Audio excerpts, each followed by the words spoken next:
C'est parti pour les trophées européens de l'avenir. Chaque jour, ils exposent leurs projets. Aujourd'hui aussi, ils ont une minute pour convaincre le témoin du jour. Exigeant, attentif, expert. Aujourd'hui, à l'occasion de la veille de la sortie du film Top Gun Maverick, dont Europe 1 est partenaire, on a voulu explorer... Oui, merci pour la musique de Top Gun, vous l'entendez.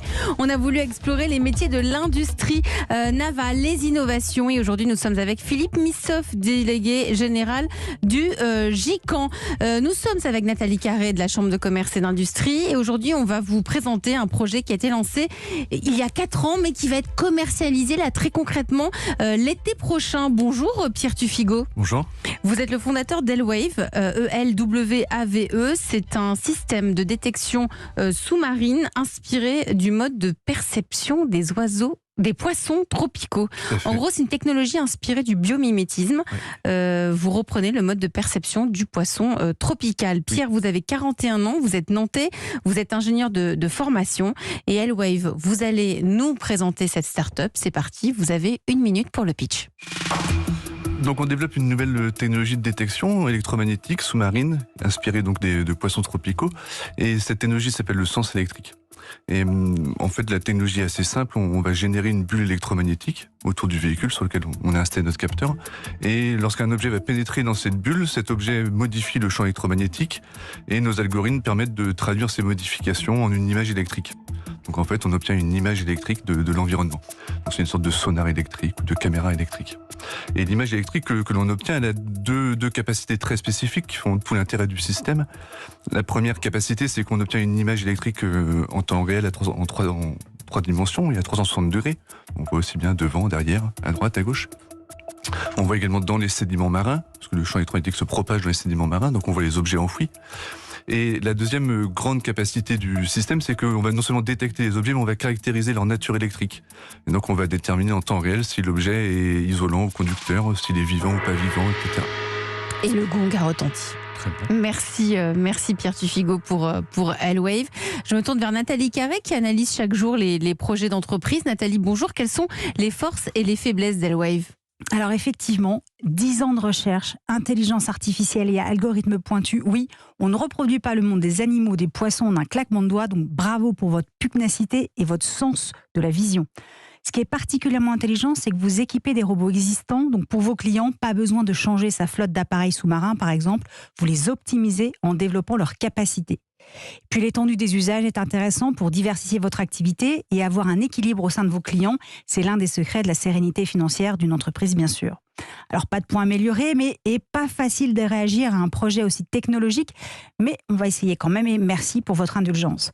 Alors, en France, on a de très belles PME qui pourraient être vos clients, mais pour cela, il faudrait qu'elles sachent que vous existiez. Et c'est un peu le souci avec les innovations. On ne cherche pas une solution si on ne sait pas qu'elle existe. En revanche, les entreprises savent les difficultés auxquelles elles font face, les problèmes qu'elles rencontrent. Donc, avant de présenter votre solution, vous pourriez faire un état des lieux très documenté des problèmes rencontrés par les entreprises pour détecter des mines sous-marines, détecter des intrusions à l'entrée d'un port militaire ou aider à la navigation, par exemple. Je dis très documenté parce que plus vous rédigerez des contenus, plus les moteurs de recherche vous valoriseront. Ensuite, vos clients sont autant les fabricants de robots qui vont embarquer votre solution pour augmenter le matériel que les utilisateurs de robots qui cherchent plus de performance. On peut supposer qu'il y a une part de confidentialité, mais peut-être que vous pourriez expliquer plus en détail différents cas d'usage, sans citer vos clients quels qu'ils soient éventuellement. Par exemple, vous dites « Elwave apporte une solution de rupture pour les fabricants de bras robotisés interagissant avec les opérateurs ». Ok. Concrètement, comment ça se passe ? C'est une programmation ajoutée au robot, c'est un accessoire à fixer, vous faites du sur-mesure, combien de temps ça prend ? Et du côté du client de ce fabricant, il ne peut pas intégrer la solution lui-même, est-ce qu'il doit former ses équipes ? Bref, toutes les infos qui permettent de se dire que votre technologie est accessible à la plupart des entreprises, même les PME, et accessoirement, là encore, ça crée du contenu pour le moteur de recherche. Un dernier point important, c'est le slogan, qui logiquement incarne la mission d'entreprise pour éclairer la personne qui le lit sur le bénéfice, la proposition de valeur que vous apportez. Vous vous dites Elwave, détection, caractérisation et navigation électromagnétique. Ça, c'est la technologie. On ne cherche pas donc puisqu'on ne sait pas qu'elle existe. Et d'ailleurs, peut-être que demain, vous utiliserez une autre technologie pour apporter ce même service. Alors en fait, peut-être que vous pourriez plus mettre en avant le fait que Elwave, c'est la solution qui reproduit les miracles du monde animal au service de la sécurité, des fonds marins, de l'air et des hommes. J'espère que vous avez pris des notes, parce qu'il y avait des tas d'informations là. Non, mais je vous demanderai le mais non, bien slogan sûr, mais il y a après. un podcast. Il y a un podcast, de toute façon, si vous cherchez à le réécouter. Non, ça c'était. Merci Nathalie pour vos bons conseils pour Pierre, fondateur de Hellwave. En effet, il faut peut-être faire savoir. C'est-à-dire, il y a que vous qui êtes au courant de votre super technologie. Donc c'est ça qu'elle essaye de vous. Oui. De vous dire. Mais en fait, donc c'est un domaine très technique. Ouais, c'est hyper pointu. Nos clients sont effectivement les fabricants et les utilisateurs de robots sous-marins qui utilisent déjà des systèmes, des caméras, des sonars. Donc on a un accès assez direct à ces clients potentiels, à ces prospects, et on a une compréhension assez relativement facile, je veux dire, avec. Donc vous avez les clients, maintenant il faut commercialiser, ça va être ça l'enjeu. Donc le prochain enjeu et le principal enjeu, c'est effectivement la commercialisation.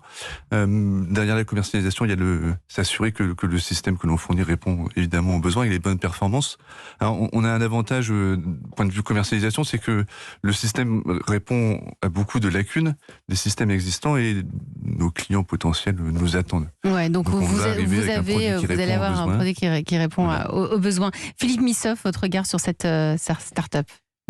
Hellwave, c'est aussi une pépite technologique. La technologie est super intéressante. Je suis d'accord. Donc, Hellwave fait partie de la première promotion de Start 2018, qui a subi qui était pendant le Covid, mais qui était quand même présente et qui est aujourd'hui au sein du GICAN.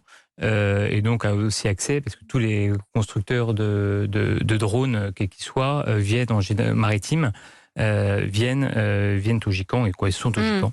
Hellwave, c'est vraiment une société hyper innovante. D'ailleurs, vous avez gagné de mémoire un appel à projet le Blue Economy Window de la Commission européenne.